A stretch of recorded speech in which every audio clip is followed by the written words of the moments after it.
ఆత్మ నవల 10వ భాగం. 9వ భాగంలో వంశీ ఆశ్రమం నుంచి ఇంటికి వచ్చేస్తాడు. అక్కడ జరిగిన విషయాలన్నీ తలుచుకుంటూ ఏంటి ఈ లైఫ్ అని ఆలోచిస్తూ బాధపడుతూ ఒక బుక్ తీసి చదువుకుంటూ ఆలోచిస్తూ ఉంటాడు. అతనికి ఆ క్షణం తెలియదు అతను ఏ అతీత శక్తుల కోసం పరుగు తీశాడో, ఏ ఆత్మ పరమాత్మల గురించి తెలుసుకునేందుకు పరితపించాడో ఆ అతీత శక్తులు అతి త్వరలో సాక్షాత్కరించబోతున్నాయని, వాటిని త్వరలో కలుసుకోబోతున్నట్లు అతనికి ఆ క్షణం తెలియదు. తర్వాత ఇంకోవైపు, నమస్కారం కరెస్పాండెంట్ గారు. నమస్తే, కూర్చోండి. కరెస్పాండెంట్ వెంకటాద్రి ఎదురుగా కూర్చున్న వ్యక్తిని పరీక్షగా చూశాడు. దాదాపు 50 సంవత్సరాల స్థూలకాయం, ఖరీదైన బట్టలు, మెడలో చైన్లు, చేతులకు దాదాపు 6 బంగారపు ఉంగరాలు, పైకి కనిపించకుండా సంతృప్తిగా నిట్టూర్చాడు. చెప్పండి, ఏ పని మీద వచ్చారో అన్నాడు. నా పేరు పురుషోత్తం. నాది 1 టౌన్లో ఆటోమొబైల్ స్పేర్ పార్ట్స్ వ్యాపారం. నాకు ఒక్కడే కొడుకు. వాడిని ఎలాగైనా ఇంజనీర్ చేయాలని నా భార్య కోరిక. నా ఆశ అదేననుకోండి. అందుకే సిటీలో మీ రెసిడెన్షియల్ కాలేజీకి చాలా పేరు ప్రఖ్యాతలు ఉన్నాయని తెలిసి ఇలా వచ్చాను అని చెప్పాడు పురుషోత్తం. మీరు అడిగేది ఎంసెట్ కోచింగ్ గురించా? కరెస్పాండెంట్ వెంకటాద్రి అడిగాడు. అవును అని చెప్పాడు పురుషోత్తం. మొన్నే కదండి ఎంసెట్ అయిపోయింది. రేపో మాపో రిజల్ట్స్ కూడా రాబోతుంటే అన్నాడు కరెస్పాండెంట్. పురుషోత్తం సన్నగా నవ్వాడు. అవునండి తెలుసు. నేను చెప్పేది వచ్చే సంవత్సరం ఎంసెట్ ఎంట్రన్స్ గురించి. సంవత్సరం ముందు నుంచే పునాది గట్టిగా ఉంటే మంచిది కదా అన్నాడు. అఫ్కోర్స్ మీరు చెప్పేది కరెక్టే. సంవత్సరం కోచింగ్ అంటే కొంచెం ఎక్కువే ఖర్చు అవుతుంది. నా సలహా ఏమిటంటే నెక్స్ట్ జనవరిలో జాయిన్ చేయొచ్చు కదా అని అన్నాడు కరెస్పాండెంట్. పర్లేదు సార్. పురుషోత్తం మొహమాటంగా నవ్వాడు. ఒక్కడే కొడుకు, ఇంజనీర్ కావాలి. డబ్బు సంగతి చూసుకుంటే ఎలా? మా వాడిని ఇంజనీర్ని చేసే బాధ్యత మాత్రం మీది అన్నాడు పురుషోత్తం. మేముందే అందుకు. మీలా తల్లిదండ్రులంతా డబ్బుకు కక్కుర్తి పడకుండా ఆలోచిస్తే ఎంతో బాగుండేది. అబ్బాయిని తెచ్చారా? బయటున్నాడా? పిలవండి అన్నాడు అతను. ముందు డీటెయిల్స్ తెలుసుకుందామని నేను ఒక్కడనే వచ్చాను. రేపు సాయంత్రం తీసుకొస్తాను. ఫీజు విషయం చెబితే అన్నాడు పురుషోత్తం. ముందు ఓ వారంలోగా 25,000 కట్టండి. మిగిలిన అమౌంట్ గురించి తర్వాత చెబుతాను అన్నాడు కరెస్పాండెంట్. అలాగే సార్. వారం ఎందుకు, రేపే కట్టేస్తాను అని అన్నాడు పురుషోత్తం. ఈలోగా బాయ్ కాఫీలు తెచ్చాడు. కాఫీ పూర్తి చేసి కప్ టేబుల్ మీద పెడుతూ పురుషోత్తం కరెస్పాండెంట్ వైపు సందిగ్ధంగా చూశాడు. కరెస్పాండెంట్ దాన్ని వేరేగా అర్థం చేసుకున్నాడు. Any problem? ఫీజు ఎక్కువ చెప్పానా అని అడిగాడు. అబ్బే అలాంటిదేం లేదు, కానీ విషయం ఎలా చెప్పాలా అని ఆలోచిస్తున్నాను అర్ధోక్తిగా ఆగాడు పురుషోత్తం. ఎంతైనా కన్న తండ్రిని కదా, అందుకే చెప్పకుండా ఉండలేను అన్నాడు. మీరు నిరభ్యంతరంగా చెప్పండి కరెస్పాండెంట్ భరోసా ఇచ్చాడు. కరెస్పాండెంట్ గారు, నాకు ఒక్కడే కొడుకు. మా బావగారికి ఒక్కతే కూతురు. 2 కోట్ల ఆస్తి. మా వాడు ఎలాగైనా ఇంజనీర్ కావాలి. తనకు కాబోయే అల్లుడు ఇంజనీర్ కావాలని మా బావగారి కోరిక. వీడు చూస్తే ఎప్పుడు సినిమాలు, షికార్లు. ఇంజనీర్ కాదు కదా, ఇంటర్మీడియట్ అన్నా గట్టెక్కుతాడా అన్నది సందేహం. అందుకే డబ్బు పోతే పోయింది. డొనేషన్ కట్టైనా సరే కర్ణాటకలో చేర్పిద్దాం అనుకుంటున్నాను. అదే ఆలోచిస్తున్నాను. మీరేమంటారు అని అడిగాడు. అంత అవసరం ఉండదండి. మా కోచింగ్ సంగతి మీకు తెలీదు. మీ వాడికి ర్యాంక్ గ్యారంటీ, నాది పూచి. మీరు మాత్రం ఇలాగే ఖర్చుకు వెనకాడకుండా ఉండండి, అంతే చాలు అన్నాడు కరెస్పాండెంట్. వెధవ డబ్బుదేముందండి, ర్యాంక్ ముఖ్యం. మా వాడికి ర్యాంక్ వస్తుందంటారా? నాకైతే నమ్మకం లేదు. లేదు, షూర్, తప్పకుండా వస్తుంది అన్నాడు కరెస్పాండెంట్. మీరెంత చెప్పినా నాకు నమ్మకం కలగడం లేదు కరెస్పాండెంట్ గారు అన్నారు ఈయన. కరెస్పాండెంట్ ముఖంలో చిరాకు క్షణకాలం మెరిసింది, కానీ వెంటనే సర్దుకున్నాడు. మీకో దేవరహస్యం చెప్పనా? చెప్పండి సార్. మా ఇన్స్టిట్యూట్ పెట్టిన ఈ 10 ఏళ్లలో మాకు దాదాపు 10% సక్సెస్తో పాటు మంచి ర్యాంకులు వచ్చాయి. ఎలాగంటారు అన్నాడు. మీ కోచింగ్ను నేను సందేహించడం లేదు, కానీ ముందు నన్ను కాస్త చెప్పనివ్వండి. కరెస్పాండెంట్ గొంతు తగ్గించాడు. మీ వాడు ఎంత మొద్దైనా మా వాళ్ళు తోముతారు. అయినా లాభం లేకపోయినా పర్లేదు. మీ వాడికి ర్యాంకు గ్యారంటీ, ఆ పూచి నాదే. కాకపోతే మీరు కాస్త ఖర్చు పెరుగుతుంది మీకు. గత 10 ఏళ్ల నుంచి చేస్తున్నాము. రేపు మీరే చూస్తారుగా రిజల్ట్స్. మా వాళ్లకు ఎలా ర్యాంకులు పంట పండుతుందో నేను చెప్పకూడదు, కానీ ఒక్క మాటలో చెప్పాలంటే ఏ పరీక్ష పేపర్ అయినా ఎంసెట్ పేపర్ అయినా ముందు మా దగ్గరకు వచ్చి మా దర్శనం చేసుకున్నాకే రాష్ట్రం అంతా తిరిగేది. కాబట్టి మీరు ధైర్యంగా ఉండండి, ఇంతకంటే ఇంకేం చెప్పలేను అన్నాడు కరస్పాండెంట్. వెల్, బాగానే ఉంది, కానీ చెప్పింది చాలదు, ఇంకా చాలా చెప్పాలి. ఇక్కడ కన్వీనియంట్గా లేదు, కంట్రోల్ రూమ్కు పోదాం మై డియర్ కరస్పాండెంట్ గారు అని అంతవరకు పురుషోత్తం అనే పాత్ర పోషించిన సిఐడి డిఎస్పి చైర్లోంచి పైకి లేస్తూ అన్నాడు. కొంతసేపటి తర్వాత ఇంక మొదలు పెడదామా అన్నారు ఆఫీసర్. కరస్పాండెంట్ సమాధానం చెప్పలేదు. ఆ గదిలో ఓ లైట్ డిమ్ముగా వెలుగుతుంది. టైం ఎంతైందో తెలియదు. గదంతా ఉక్కపోతగా ఉంది. కనీసం ఫ్యాన్ కూడా లేదు. ఇబ్బందిగా ఉందా? ఏం చేస్తాం, మా దగ్గర ఇలాంటి చెక్క కుర్చీలే ఉంటాయి. మీరు కూర్చునే ఎగ్జిక్యూటివ్ చైర్స్, ఏసీలు ఉండవు. తలనొప్పిగా ఉందా? ఏం తీసుకుంటారు, టీనా కాఫీనా? కరస్పాండెంట్ గుడ్లు మెటకరించి చూస్తుండడం తప్ప ఇంకేమీ మాట్లాడలేదు. ఎదురుగా కూర్చున్న సిఐడి డిఎస్పి పైకి లేచి గదిలో పచార్లు చేస్తూ చెప్పసాగాడు. చూడండి కరస్పాండెంట్ గారు, పోలీసుల సంగతి మీకు తెలీదు. ఒకవేళ తెలిసినా వేరేగా తెలుసు అంతే. మీరు కారులో వెళ్తూ ఉంటే నమస్కారాలు చేయటమో లేకపోతే ఏ దసరాకో వచ్చి చందాలు తీసుకోవడమో అంతవరకే తెలుసు మీకు. కానీ ఇప్పుడు పరిస్థితి అది కాదు. మా ఎస్పీ గారి బీపీ రైజ్ అయ్యి అరగంటకో మాత్రం మింగుతున్నాడు. పైన డిఐజీ ఆయనకు క్లాస్ తీసుకుంటే ఆయన మమ్మల్ని పిలిచి బండబూతులు తిడుతున్నాడు. ఈ పోలీసు ఉద్యోగాలలో ఉండే సాధక బాధలు మీకు తెలియవు. మాపై అధికారులకు ఆపై అధికారులకు అక్షింతలు వేస్తే వీళ్ళు మమ్మల్ని అమ్మ ఆలి ఎత్తి తిడతారు. మా రక్తం మరిగిపోతుంది. పై ఆఫీసర్స్ని ఏమీ చేయలేంగా. అందుకే మీలాంటి వాళ్ళు దొరికితే ఆ కక్ష అలా తీర్చుకుంటుంటాము. ప్రస్తుతం నేను కూడా అలాంటి అవమాన భారంతోనే మండిపోతున్నా. నాలో పోలీసు సంస్కృతి కంటే మానవ సంస్కారం ఎక్కువ కాబట్టి, అది చదువుకున్న విద్యావంతులు కాబట్టి మర్యాదగా అడుగుతున్నాను. విషయాలు మొత్తం రికార్డ్ పెట్టినట్లు చెప్పేయండి అన్నాడు. అసలు మీరు చెప్పేదేంటి? మీకేం కావాలి? నన్ను ఎందుకు ఇక్కడికి తెచ్చినట్లు అని అడిగాడు కరస్పాండెంట్.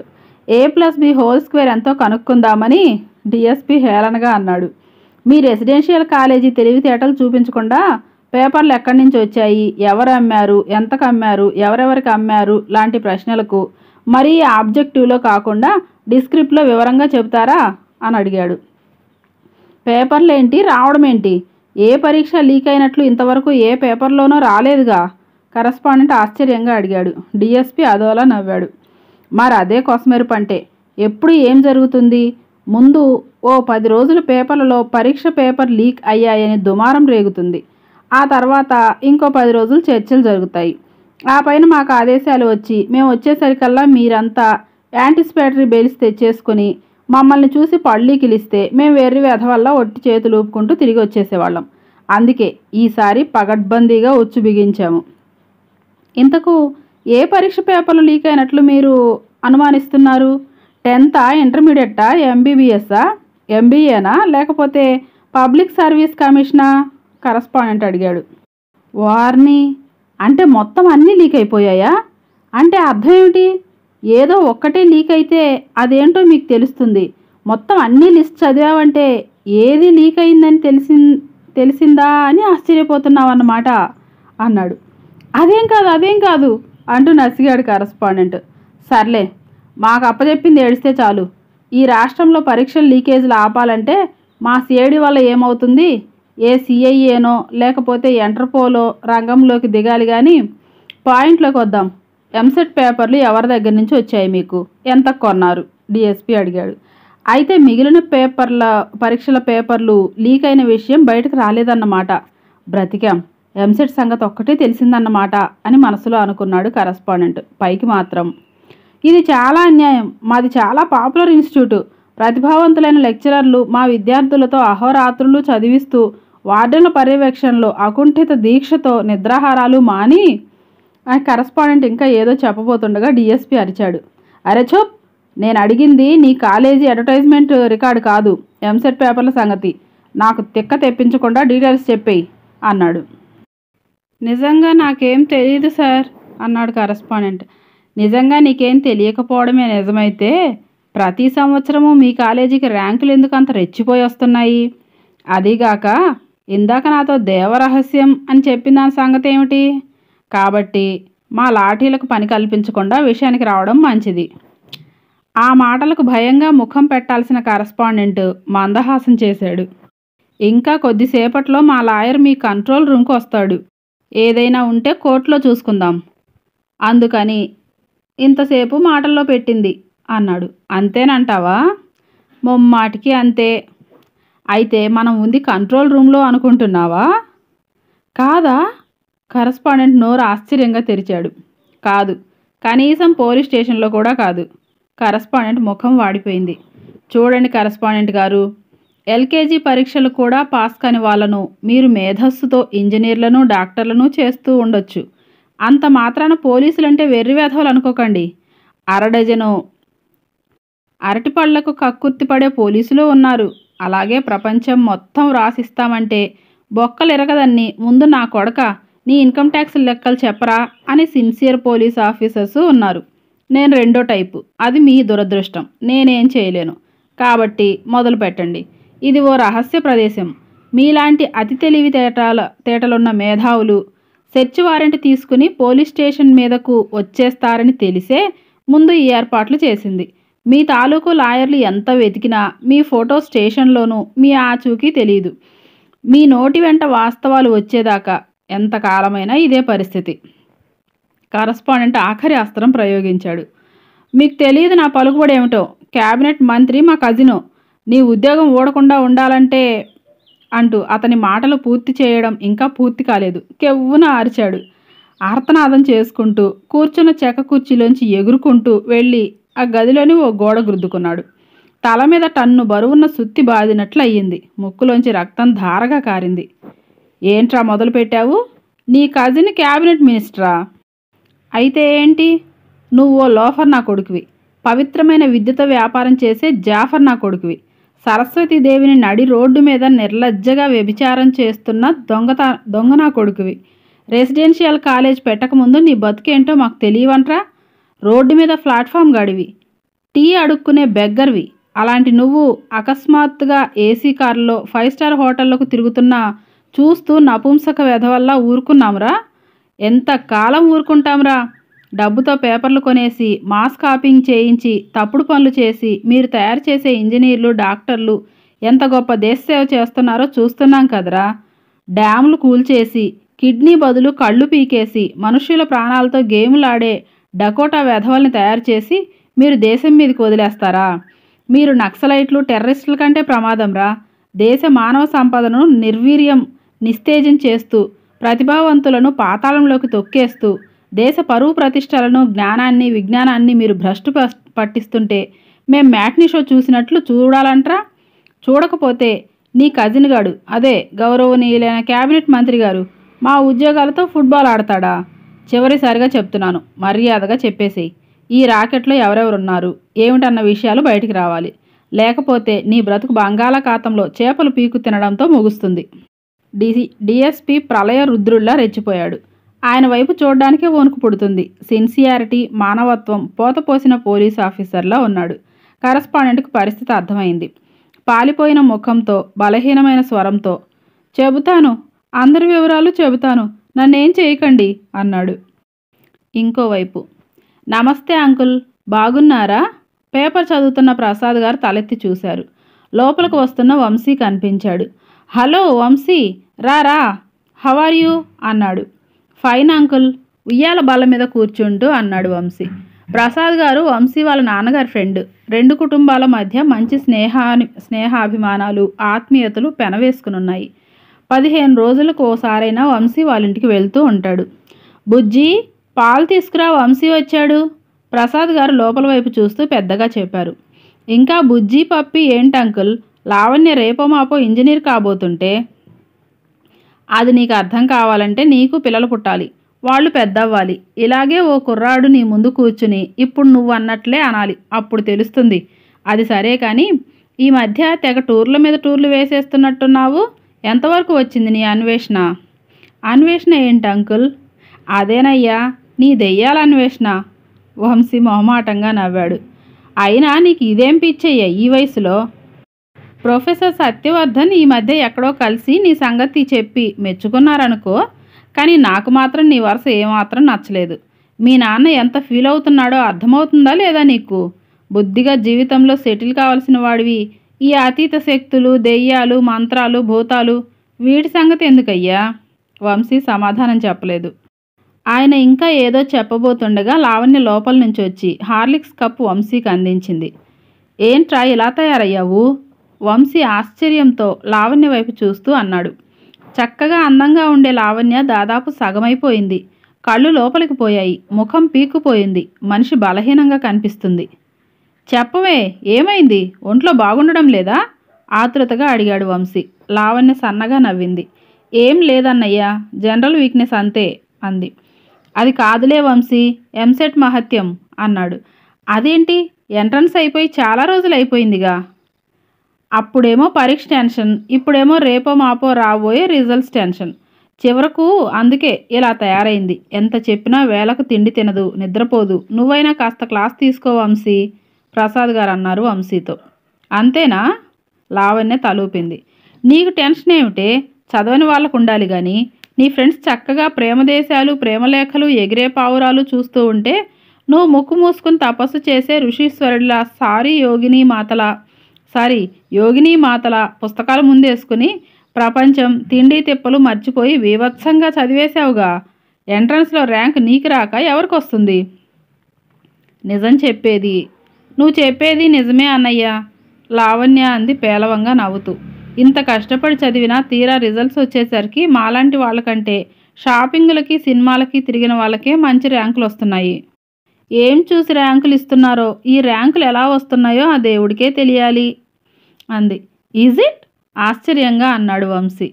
అవునన్నయ్య, మా ఫ్రెండ్ వాళ్ళ అక్కది మరీ దారుణం. అప్పుడు జరిగిన ఇన్సిడెంట్. తను నిద్రాహారాలు మానేసి ఎంట్రన్స్కు ప్రిపేర్ అయ్యింది. ఆఖరకు పరీక్ష 10 రోజులు ఉందనంగా హాస్పిటల్లో చేర్పించి సెలైన్ ఎక్కించారు. అంత డెడికేటింగ్గా చదివింది. తను స్టేట్ ఫస్ట్ కాకపోయినా కనీసం టాప్ 10లో ఉంటుందని అందరూ అనుకున్నారు. అలాంటిది ఏం జరిగిందో తెలుసా? టాప్ 10 కాదు కదా, టాప్ 1000స్లో కూడా లేదు. ఆఖరుకు ఆ అమ్మాయి డిప్రెషన్ భరించలేక ఆత్మహత్య చేసుకుంది. వింటున్న వంశీ ఉలిక్కిపడ్డాడు. మై గాడ్, అంత పని చేసిందా?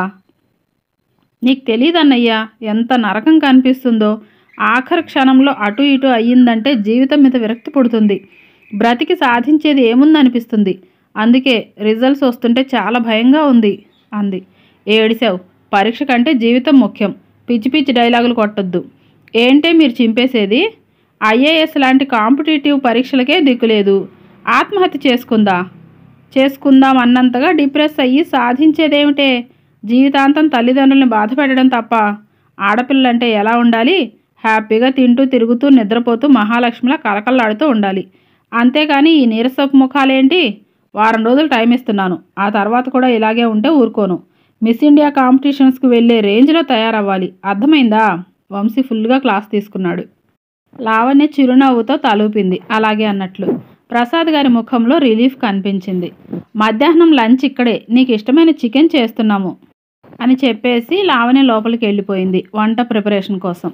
వెరీ గుడ్ అన్నట్లు, అంకుల్ మీకు ఓ విషయం తెలుసా?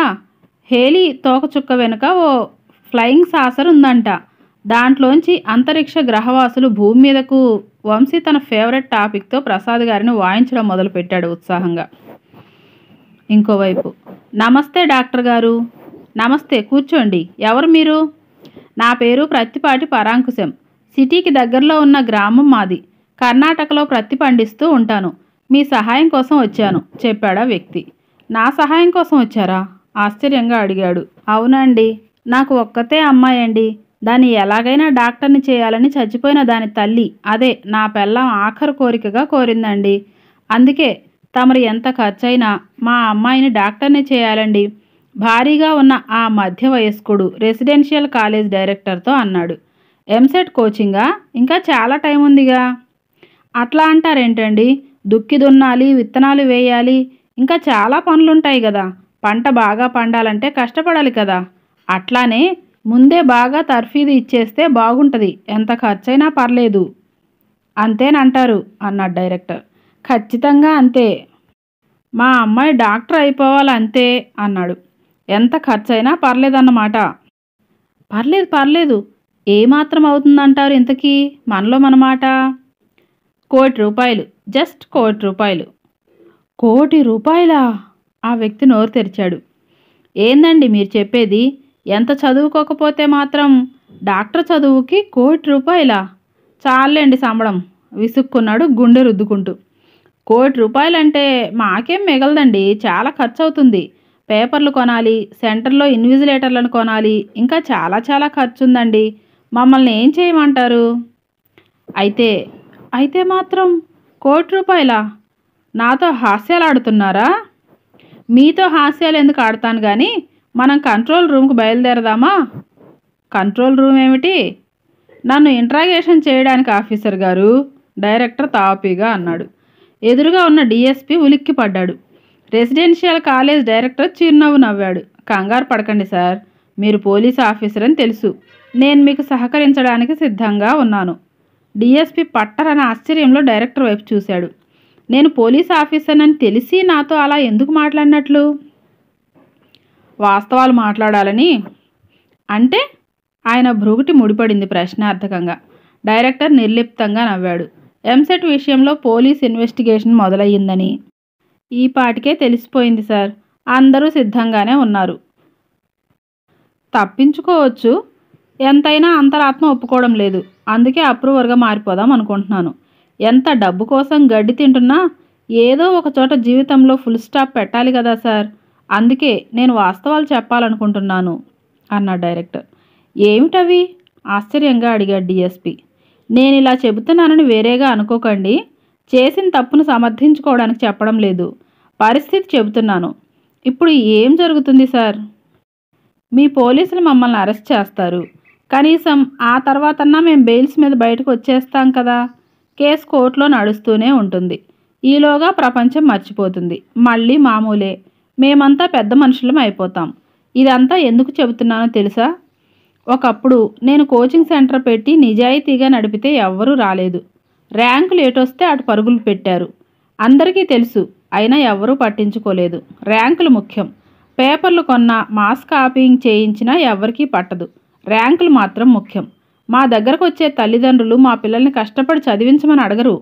ఎలాగైనా ర్యాంకులు వచ్చేలా చేయమని, ఎంత ఖర్చైనా పర్లేదని అంటారు. అంటే అర్థం ఏమిటి? ఏదైనా అడ్డదారి త్రొక్కి అయినా సరే మా పిల్లల్ని ఇంజనీరు, డాక్టర్ని చేసేయమనేగా. ఎవరికి ఉన్నాయి సార్ నైతిక విలువలు? రేపు వీళ్లే పేపర్లో మా గురించి చదువుతూ అమాయకత్వం నటిస్తూ విమర్శిస్తారు. అంటే మీరు చేసిన పని కరెక్టేనంటారా? ముమ్మాటికి కాదు. అందుకే ఈ పరిస్థితి వెనకున్న వాస్తవాలు చెబుతున్నాను. తల్లిదండ్రుల దిగజారుడుతనం ఇలా ఉంటే ప్రభుత్వం పేపర్లు ప్రింట్ చేయడానికి సెక్యూరిటీ ప్రెస్కు కాంట్రాక్ట్ ఇస్తుంది. ఆ కాంట్రాక్ట్ రావాలంటే మళ్ళీ అందులో మంత్రులకి, అధికారులకి కమిషన్లు ఇవ్వాలి. తీరా ఇచ్చాక కాంట్రాక్టర్కు నష్టం వస్తుంది. ఆ నష్టం పూడ్చుకునేందుకు ఏ 20 లక్షలకో పేపర్లు అమ్మేస్తారు. మేం కొనుక్కుంటాము. కర్మకాలు దొరికితే ఇది పరిస్థితి. I'm not supporting, but these are the facts that you catch neglect to analyse అన్నాడు అతను. అఫ్ కోర్స్ అన్నాడు డిఎస్పి భారంగా నిట్టూరుస్తూ. ఒక నేరం వెనకాల ఎంత బలమైన కారణమైనా ఉండొచ్చు. అంత మాత్రాన నేరం నేరం కాకపోదు. I pity you, but I'm helpless అన్నాడు ఆఫీసర్. ఇంకోవైపు పార్టీ ప్రెసిడెంట్ ముఖం గంభీరంగా ఉంది. యథావిధిగా టాప్ ర్యాంక్ అఫీషియల్స్ అందరూ సమావేశమయ్యారు. చీఫ్ మినిస్టర్ ముఖం దుమదుమలాడుతుంది. క్రితంసారి అటెండ్ అయిన వారంతా ఉన్నారు. ప్రత్యేకంగా వచ్చింది మాత్రం పార్టీ ప్రెసిడెంట్. అందరూ ఓ మోస్తరు భయంతో సీఎం వంకే చూస్తున్నారు. లోపలికి వచ్చినప్పటి నుంచి ఆయన ఫీలింగ్స్ అందరికీ టెన్షన్ తెప్పిస్తున్నాయి. నోరు తెరిస్తే ఏం తిట్లు తిడతాడో అర్థం కాకుండా ఉంది వారందరికీ. ఎంతవరకు వచ్చిందయ్యా మీ పరిశోధన అని అడిగాడు. డైరెక్టర్ జనరల్ ఆఫ్ పోలీస్ ఉత్సాహంగా చెప్పసాగాడు. చాలామందిని అరెస్ట్ చేశాం సార్. మొత్తం మీద ఎంసెట్ పేపర్ లీక్ అయ్యిందని తెలిసింది సార్. వీళ్ళంతా లక్షలు పెట్టి కొన్నారు. ముఖ్యమైన వాళ్లను చాలామందిని అరెస్ట్ చేసేసాము. కొందరు పరారీలో ఉన్నారు సార్. వాళ్ళందరినీ కూడా త్వరలో వలపన్ని పట్టుకుంటాం సార్. మన సిఐడీలు అని ఇంకా ఏదో చెబుతుండగా కయ్యమంటూ ఎగిరాడు సీఎం. వలపన్ని పట్టుకోవడానికి వాళ్ళేమన్నా చేపలనుకున్నారా, లేకపోతే రొయ్యలనుకున్నారా? అది కాదు సార్. ఏది కాదయ్యా, ఎంకిపెళ్ళి సుబ్బి సావుకు వచ్చిందన్నట్లు మీ బోర్డు పరిశోధనలు, ఇన్వెస్టిగేషన్లు, అరెస్టులు నా చావుకొచ్చి పడిందయ్యా. నన్ను ఈ కుర్చీలోంచి లాగి అవతల పారేయడానికి మీరంతా ప్రతిపక్షాలతో కలిసి కుట్ర పన్నుతున్నారా, లేకపోతే ఏకంగా ఏ విదేశీ హస్తమో పాదమో ఉందంటారా? అగ్గిరాముడిలా సీఎం ఫైర్ అయిపోయాడు. లేదు సార్, అబ్బే అలాంటిదేం లేదు సార్. మేమంతా మీరు ఇంకా ఓ 20 ఏళ్ళు ఏకఛత్రాధిపత్యంగా సీఎంగా ఉండాలని కోరుకుంటున్నాం సార్. తమరు చెప్పారు కదా సార్, ఈ ఎంసెట్ విషయంలో ఇమ్మీడియట్గా చర్య తీసుకోకపోతే ప్రభుత్వం పరువు పోతుందని. అందుకే మేమంతా నిద్రాహారాలు మానేసి దీక్షతో పట్టుదలతో ట్రాప్ చేసి కొందరు కీలకమైన నేరస్తులను పట్టుకున్నాం సార్. త్వరలో మొత్తం అంతా తేల్చి పారేస్తాము అన్నాడు. ఏందయ్యా తేల్చేది? మీరంతా కలిసి నన్ను ముంచుతుంటే మీరు లోపలేసింది ఎవరిని అడిగాడు. ఇంకెవరిని? నేరస్తుల్ని సార్. వాళ్ళు నేరస్తులని మీకెవరు చెప్పారయ్యా? సాక్ష్యాలు, ఆధారాలు, స్టేట్మెంట్లు. డీజీపీ నసిగాడు. కొంప ముంచారయ్యా. అసలే మనశ్శాంతి లేక చస్తుంటే కొత్త దరిద్రం తగిలించారు. వాళ్ళంతా మన పార్టీ నాయకులు, కార్యకర్తలు. ఎవరిని తీసుకొస్తున్నారో, ఎవరిని లేపేస్తున్నారో కాస్త చూసుకోవద్దంటయ్యా. ఇప్పుడేమో ఇదంతా నా మెడకు చుట్టుకుంది. పార్టీలోని అసమ్మతిని అణిచేయడానికి నేనే వాళ్ళందరినీ ఈ కేసుల్లో ఇరికిస్తున్నాను అనుకుంటున్నారయ్యా. పార్టీలో నా పరువు ఏంగాను? రాజకీయాల్లో ఇదంతా మామూలేగా. సొంత పార్టీ వాళ్ళని కేసుల్లో ఇరికించడం ఇదేం కొత్త కాదుగా డీజీపీ అనుకున్నాడు మనసులో, పైకి కాదు. అంతా మౌనం వహించారు. అరెస్టులు చేయకపోతే ఒక బాధ, చేస్తే మరో బాధ. సిఫిలిస్ పోయి ఎయిడ్స్ తగులుకున్నట్లు.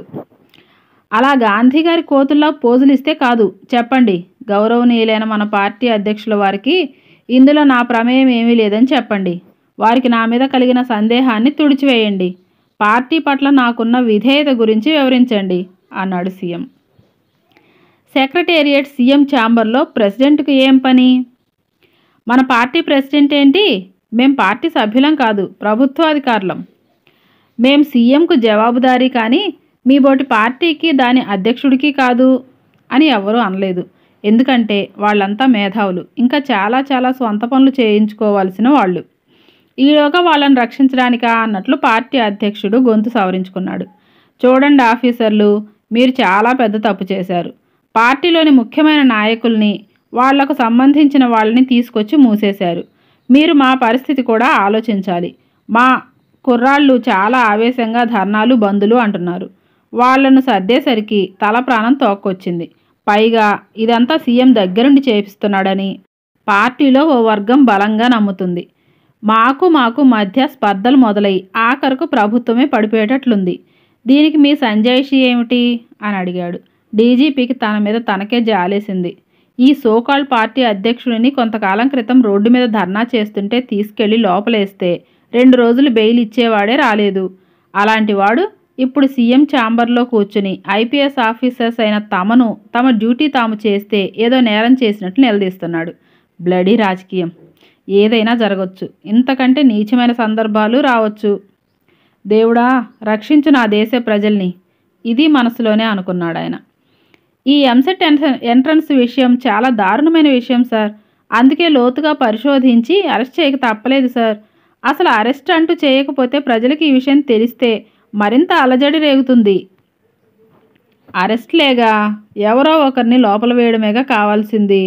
మన ప్రతిపక్షం వాళ్ళు ఉన్నారుగా, వాళ్ళలో ఎక్కువగా మన ప్రభుత్వం గురించి వాగుతున్న వాళ్లను ఈ కేసులో ఇరికించి మూసేయండి. మీరు రికార్డుల్లో అరెస్టులు రాసుకోవచ్చు, ఇటు ప్రభుత్వానికి సేఫ్టీ. ఏమంటారు అన్నాడు. ఏమంటావురా డబ్బా నా కొడుక, రేపు నువ్వు ప్రతిపక్షంలోకి వచ్చాక పరిస్థితి ఆలోచించు.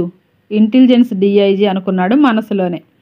అవును, నాకు ధర్మ సందేహం అయ్యా, పార్టీ ప్రెసిడెంట్ అడిగాడు తానే సీఎంలా. అడగండి సార్. నిజంగానే ఎంసెట్ పేపర్ లీక్ అయింది అనుకుందాం, బాగానే ఉంది. మరి పరీక్షలు రాసిన 1,00,000 మంది 100కి 100 మార్కులతో ఎలా పాస్ అయ్యారయ్యా? ఈ లెక్కన విషయం మరలా మొదటికొచ్చినట్లేగా అన్నాడు. కంప్యూటర్ను రిమోట్తో ట్యాంపర్ చేస్తున్నారని అనుమానం సార్ అన్నాడు. ఎవడయ్యా ఆ మేధావి? మన పార్టీకి ఏమైనా పనికొస్తాడంటావా అని అడిగాడు ఆయన. డీజీపీ రివాల్వర్ తీసి షూట్ చేయకుండా ఉండడానికి చాలా కష్టపడాల్సి వచ్చింది. ఈలోగా సీఎం అన్నాడు, పరీక్షలు రద్దు చేసి మళ్ళీ తిరిగి నిర్వహిస్తే అని. అప్పుడు ఇలాగే జరగదని నమ్మకం ఏముంది? విషయం ఏమిటో తెలియకుండా మరలా పరీక్షలు నిర్వహించినా ఇదే సమస్య ఎదురవుతుంది కదా సార్ అన్నాడు డీఐజీ. మళ్ళీ సీఎం బీపీ రైజ్ అయింది. మరేం చేద్దామయ్యా అన్నాడు. మరింత లోతుగా ఇన్వెస్టిగేషన్ చేస్తాం సార్ అని చెప్పాడు ఆయన. చేస్తే చేశారు, మా పార్టీ వాళ్ళని లోపలేశారు. మళ్ళీ ఎలక్షన్స్ ఫండ్కి వెళ్తే చెప్పుతో కొడతారు అన్నాడు సీఎం. కాన్ఫరెన్స్ తో ఉన్న అధికారులందరికీ తమ తమ జీవితాల మీదే విరక్తి పుట్టింది. అయినా తమాయించుకున్నారు. ఇదిగోనయ్యా, నాకేం తెలీదు ఏం చేస్తారో, మొత్తం 2 రోజుల్లో తేలిపోవాలి. అలా అన్నానని మా పార్టీ వాళ్ళని లోపలేయొద్దు. అంతగా అయితే ప్రతిపక్షం వాళ్ళని చూసుకోండి. పైగా ఇంకోవైపు నుంచి ఇంకో సమస్య తరుముకొస్తుంది. ఇంతవరకు రిజల్ట్స్ డిక్లేర్ చేయకపోయేసరికి విద్యార్థుల్లో వాళ్ళ తల్లిదండ్రుల్లో మెల్లగా కలకలం వస్తుంది. ఈలోగా పేపర్ వాళ్ళు వాళ్ళ ఇష్టం వచ్చినట్లు వ్రాయడం మొదలుపెట్టారు. ఇంతవరకు విషయం ఏమిటో తేలక పిచ్చెక్కుతుంది. ఎగ్జామ్స్ క్యాన్సిల్ అని చెప్పి మళ్ళీ పరీక్షలు పెడదామంటే మళ్ళీ ఇట్లాగే జరిగితే అమ్మో, మీరంతా వెంటనే ఏదైనా చేయాలి. నా సీఎం పోస్టు. అంత తీవ్రంగా చర్చిస్తున్న వాళ్ళందరికీ విషయం తెలీదు. ఒళ్ళు జలధరించే విషయం. ఇందులో అతీత శక్తుల ప్రమేయం ఉందని, మానవ మాత్రులకు సాధ్యం కాదని తెలిస్తే వాళ్ళందరి గుండెలు ఎప్పుడూ ఆగిపోయేవి. ఇంకోవైపు బ్రహ్మాండమైన గెరిల్లా, దాని నోట్లోంచి దారి, దేదీప్యమానంగా వెలుగుతున్న లైట్లు, వేలాది మంది ఉత్సాహంగా తిరుగుతున్న జనం, giant wheels, rotor cars, carnival, snake show, motor pits, exhibition సందడిగా ఉంది. వివిధ కార్పొరేషన్స్, డిపార్ట్మెంట్స్ ఇన్స్టాల్ చేసిన స్టాల్స్ ఉన్నాయి. అమ్మాయిలను ఫాలో అవుతున్న బాడీగార్డులను నిశ్శబ్దంగా ఫాలో అవుతున్నారు మఫ్టీలో ఉన్న పోలీసులు. అరగంట తర్వాత 10 మంది పురుష హీరోలు కడ్రాయర్లతో ఎంట్రన్స్ పక్కన నిలబెట్టబడ్డారు. ఈవ్టీజింగ్ చేస్తున్నందుకు. సిగ్గుతో, అవమాన భారంతో తల్ల వంచుకొని నిలబడ్డ వాళ్ళందరినీ ముసిముసి నవ్వులు నవ్వుతూ చూస్తూ వెళ్తున్నారు జనం. వంశీ ఒంటరిగా ఓ స్టాల్ దగ్గర నిలబడి ఉన్నాడు. మ్యాగ్నెటిక్ థెరపీ ద్వారా వివిధ రుగ్మతలను నయం చేసే మ్యాగ్నెట్ స్టాల్ అది. సహజంగానే జనం తక్కువగా ఉన్నారు ఆ స్టాల్ దగ్గర. చాలాసేపటి వరకు మ్యాగ్నెట్ థెరపీ గురించిన వివరాలు స్టాల్లో ఉన్న ఓ మధ్య వయస్కుడి నుంచి చాలా శ్రద్ధగా అడిగి తెలుసుకుంటున్నాడు. తర్వాత ఎగ్జిబిషన్ అంతా మరో గంట సేపు తిరిగాడు. అతని మనసు చాలా ఆందోళనగా ఉంది. తను ఏం చేస్తున్నాడో, ఎటు వెళ్తున్నాడో తెలియదు. ప్రపంచంలోని ఈ జనమంతా సంతోషంగా సరదాగా జీవిస్తుంటే తాను మాత్రం వ్యర్థమైన విషయాలను గురించి అన్వేషిస్తూ జీవితాన్ని వృధా చేసుకుంటున్నట్లుగా ఉంది. తన అన్వేషణ ఫలించేదెప్పుడు? అతీత శక్తులను గురించి తెలుసుకునేదెప్పుడు? ఈ జన్మలో సాధ్యమవుతుందా? ఎంత విలువైన సమయం వృధాగా చేజారిపోతుంది. యవ్వనంలో, జీవితంలో సెటిల్ కావలసిన కీలకమైన పరువాన్ని తాను ఇలా నిరర్ధకమైన విషయాల గురించి ఆలోచిస్తూ, అన్వేషిస్తూ, జుట్టు పీక్కుంటూ గడిపేస్తున్నాడు. ఇంతవరకు తాను సాధించిందేమిటి? అచ్యుత్ విషయంలో కానీ, పునర్జన్మ తాలూకు విషయంలో కానీ, ఆఖరుకు తాను మనస్ఫూర్తిగా నమ్మిన భగవాన్ బాబా విషయంలో కానీ ఏం తేలింది? అంతా భ్రమ, ఆత్మవంచన. అంతేగా. యుగ యుగాల నుంచి, తరతరాల నుంచి వస్తున్న ఈ నమ్మకాలన్నీ కేవలం అబద్ధాలేనా? కొందరు మేధావులు సృష్టించిన అపూర్వమైన వంచనా శిల్పాలేనా? దేవుడు ఉండడం, దెయ్యాలు ఉండడం, అతీత శక్తులు, ఆధ్యాత్మిక శక్తులు, ఇదంతా ట్రాషేనా? తనలాంటి మూర్ఖులతో ఆడించే నిరర్ధకమైన ఆటేనా? ఈ ప్రపంచం తన దృష్టిలో ఎంత పనికిమాలిన విషయాల గురించి ఆలోచిస్తూ, స్పందిస్తూ వృధాగా గడిపేస్తుందనుకుంటే ప్రపంచ దృష్టిలో తన పరిస్థితి కూడా అంతేనా? జీవితాన్ని విశ్లేషించడం ఎప్పుడూ బాధాకరమే. విశ్లేషణ కంటే జీవించడం, అందులోనూ ఎటువంటి ఘర్షణ, అంతర్మథనం లేకుండా జీవించడం తృప్తినిస్తుంది. దీంట్లో అజ్ఞానం ఉండొచ్చుగాక. వంశీ అలాగే ఆలోచించుకుంటూ అస్థిమితంగా ఎగ్జిబిషన్ అంతా మళ్ళీ తిరగడం మొదలుపెట్టాడు.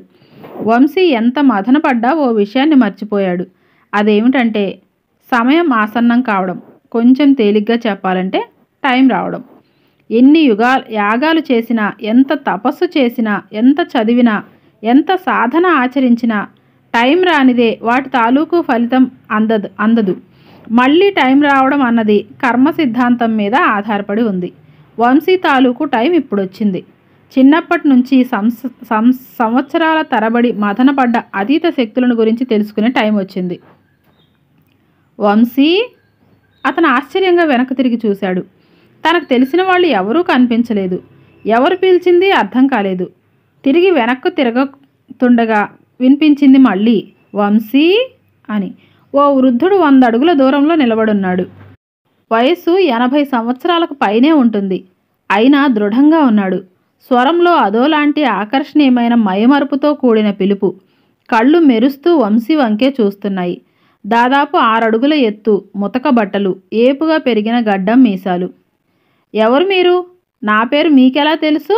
వంశీ ఆశ్చర్యంగా అడిగాడు. వృద్ధుడు నవ్వాడు. అందులో 1,00,000 అర్థాలున్నాయి. నువ్వు సంవత్సరాల తరబడి వెతుకుతుంది నేను చూపిస్తాను. నా వెంటరా. వంశీ ఏదో ప్రశ్నించబోయాడు. కానీ ఈలోగా వృద్ధుడు నడవసాగాడు. వంశీ ఒక్క క్షణం సంశయించాడు. వెళ్ళాలా వద్దా అని. తనను పేరు పెట్టి పిలిచి రమ్మంటున్న ఆ వృద్ధుడెవరు? ఏం చూపిస్తాడు? వంశీ అప్రయత్నంగా తనకు తెలియకుండానే ఆ వృద్ధుడిని అనుసరించాడు. చీకటిని చీల్చుకుంటూ వృద్ధుడు నడుస్తున్నాడు. సిటీ దూరమైపోయి చాలాసేపు అయింది. అంతా చీకటిగా ఉంది. గాలిలో ఎగురుతున్న మినుగురు పురుగులు మాత్రమే వెలుతురునిస్తున్నాయి. కీచురాళ్ల అరుపులు క్షణక్షణానికి పెరుగుతున్నాయి. చాలా దూరం నడుస్తూనే ఉన్నారు. చెట్లు ఆహ్వానిస్తున్నట్లు తలలు ఊపుతున్నాయి గాలికి. ఎక్కడి నుంచో ఏదో జంతువు అరుస్తుంది వికృతంగా. ఆగు! ముందున్న వృద్ధుడు గట్టిగా అన్నాడు. వంశీ మంత్రముగ్ధుల్లా ఆగిపోయాడు. భయమేస్తుందా? వృద్ధుడి కళ్ళు చీకట్లో రేడియంలా మెరుస్తున్నాయి. వంశీ అవునన్నట్లు తలూపాడు. ఈ మాత్రానికే భయం వేస్తే అసలు విషయం చూస్తే నీ గుండె ఆగిపోతుందేమో అన్నాడు. సమాధానం రాలేదు. నీకు దెయ్యాలను చూడాలనుందా అన్నాడు. అవును. కొంతసేపటికి వంశీ నోరు విప్పాడు. అయితే అదిగో అటు చూడు అంటూ వృద్ధుడు ఏదో గొనిగాడు. హఠాత్తుగా ఆ ప్రదేశంలో విచిత్రమైన మార్పులు వచ్చాయి. 1000 బ్లోయర్లు పెట్టినట్లు గాలి భీభత్సంగా వీచడం ప్రారంభమైంది. చుట్టూ ఉన్న ఎత్తైన చెట్లు గాలికి పూచిక పుల్లల్లా ఊగిపోసాగాయి. కాసేపటికి ఆ వేగం తగ్గినా గాలి వేగంగానే వీస్తుంది. హఠాత్తుగా శూన్యంలోంచి ఓ గొంతు వినిపించింది. స్వాగతం వంశీ, సుస్వాగతం అని. వంశీ ఒళ్ళు జలధరించింది. గుండె వేగం పెరిగింది. మాట్లాడాలనున్న గొంతు సహకరించడం లేదు. ఎన్నో సంవత్సరాల నుంచి మమ్మల్ని చూసేందుకు పిచ్చెక్కినట్లు తిరిగావు. ఎంతోమంది చేతిలో మోసపోయావు. ఈ లోకం నీకు పిచ్చెక్కిందన్నారు.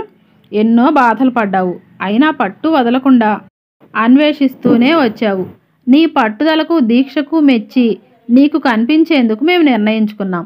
ఏ ఆత్మలు ప్రేతాత్మల కోసమైతే అన్వేషిస్తున్నావో ఆ ప్రేతాత్మలమే మేము అని. వంశీ అయోమయంగా వృద్ధుడి వైపు చూశాడు. అవును, ప్రేతాత్మలే. వాటితో మాట్లాడు అన్నాడు. అతను విచిత్రమైన ఉద్వేగానికి లోనయ్యాడు. ఇదంతా నిజమేనా? లేక ఇదో మరో రకమైన మోసమా? శూన్యంలో విచిత్రమైన నవ్వు వినిపించింది. మోసపోయి నీకు ఈ విధమైన అనుమానాలు రావడం సహజమే. నువ్వు భ్రమకు భ్రాంతికి లోను కాలేదు. ఇదంతా వాస్తవమే. మమ్మల్ని చూస్తే కానీ నీకు నమ్మకం కలగదంటే సరే, ప్రత్యక్షంగా కనిపిస్తాము చూడు. రక్తం గడ్డకట్టేంత టెన్షన్లో అతని కళ్ళు మరింత విప్పారాయి. శూన్యంలోంచి అస్పష్టంగా ఓ ఆకారం రూపుదిద్దుకోవడం మొదలయ్యింది. ఓకే, 10వ భాగం ఇక్కడితో ఆపేద్దాం. 11వ భాగంతో మళ్ళీ కలుద్దాం. వీడియోకి లైక్ చేయండి. మన ఛానల్ని సబ్స్క్రైబ్ చేసుకోండి. Thank you.